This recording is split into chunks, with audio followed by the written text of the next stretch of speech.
Hello guys, magluluto po tayo ngayon guys ng gatang langka guys. Ayan po guys, nahugasan ko na po.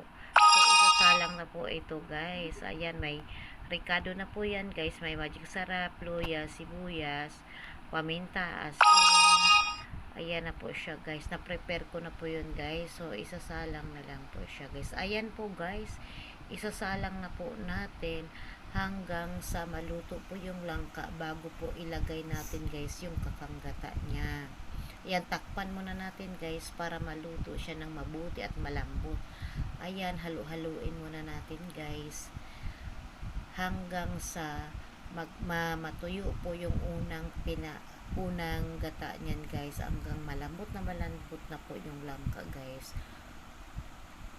Ayan, halu-haluin muna natin guys.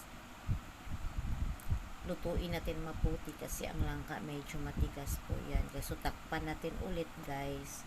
And then ito po guys, yan po, pritong isda po ang isasahog natin guys para hindi po nakakaumay at masarap. Ayan, nahalo ko na po, nilagyan ko na po siya guys ng ceiling green guys. Ayan, lutuin po natin ng mabuti guys ang gulay para makain po ng maayos at hindi po sumikit ang ating tiyan guys. Ayan, inaantay ko lang guys na mag-dry na po siya bago po natin ilagay guys yung pangalawang gata. Ito guys, nilagay ko na po yung kakanggata guys. Ayan na po niyan guys. Ayan siya. Ayan, luto. Uy, ayan po siya guys. So lutuin natin ng mabuti guys. Ayan, halo-haloin guys.